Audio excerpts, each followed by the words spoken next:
everyone, listen up. On May 29th, the capital city of Kazakhstan, Astana, hosted a major global event, the Astana International Forum. Now, you might be wondering, why should we care about an event in Kazakhstan when we're still unsure whether Operation Sindoor is over or just on pause in India?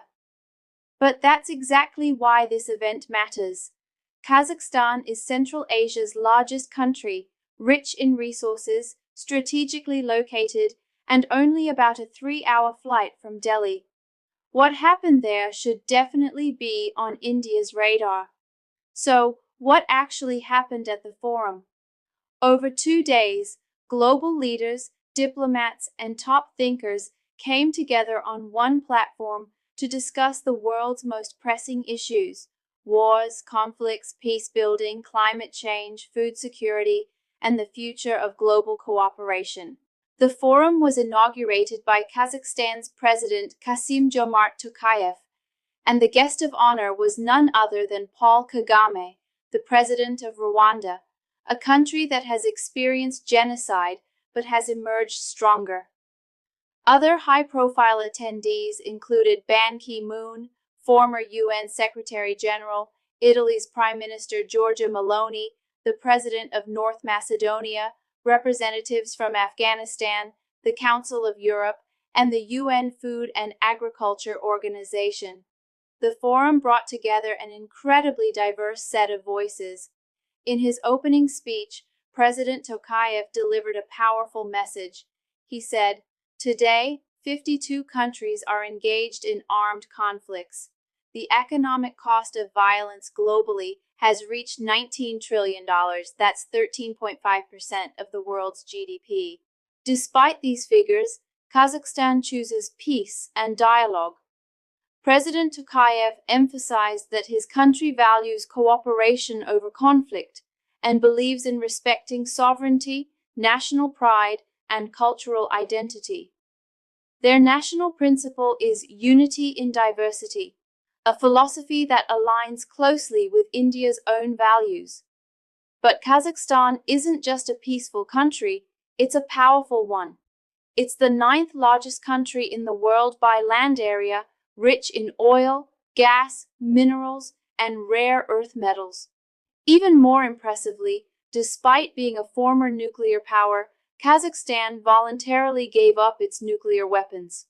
It has had border disputes, even with a giant like China, but resolved them peacefully. And here's where it gets even more relevant for India. India and Kazakhstan share a multi-vector foreign policy, which means they maintain balanced relationships with multiple global powers.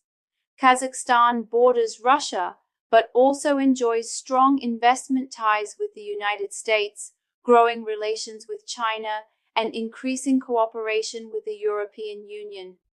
That diplomatic balance, it mirrors India's own approach on the global stage. Kazakhstan is also positioning itself as a bridge between East and West, actively promoting global cooperation through platforms like the Conference on Interaction and Confidence Building Measures in Asia, CICA. The Congress of Leaders of World and Traditional Religions. India is a proud member of both initiatives. On the peacekeeping front, Kazakhstan has made real contributions. Its military has served in UN peacekeeping missions around the world, from Iraq to Côte d'Ivoire, and has even worked side by side with Indian forces in Lebanon under the UNIFIL mission. The two countries also conduct annual Kazind joint military exercises focusing on counterterrorism and operations under the UN Charter. The 2024 edition took place in Auli, Uttarakhand. And perhaps the most important takeaway from the forum, UN reform. President Tokayev strongly advocated for expanding and modernizing the UN Security Council, calling for better regional representation. He said, "The UN must reflect the world as it is today, not as it was in the past." This is exactly what India has been demanding for years, alongside other nations of the global south. So let's be clear, Kazakhstan may be young, only 34 years old as an independent nation, but it's thinking big. It's building bridges, promoting peace, and standing up for a more inclusive and cooperative world. For India, this is not just an opportunity, but a strategic necessity. A strong partnership with Kazakhstan can open doors politically, economically, and globally. The message from Astana is clear. The world must move toward peace, unity, reform, and meaningful cooperation. Kazakhstan is showing us how, and India should be right there, walking alongside.